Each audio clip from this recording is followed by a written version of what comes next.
Welcome to Penrose Learning, where we make understanding easy. You start by preparing the scene and getting the lighting right.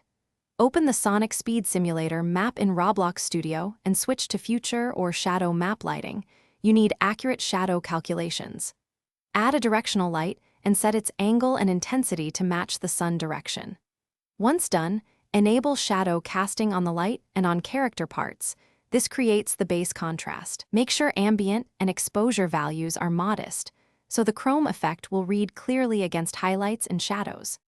Now you build the chrome surface that reacts to light. You duplicate the asset material so you can revert if needed, then set reflectance to about 0.40.6 and increase smoothness so highlights are sharp. Switch to PBR workflow and assign an environment cubemap or blurred reflection map. This supplies directional color and streaks. Once assigned, tweak metallic to near 1 and reduce diffuse color to dark gray. That makes specular dominate and gives a chrome look that reads well with scene shadows.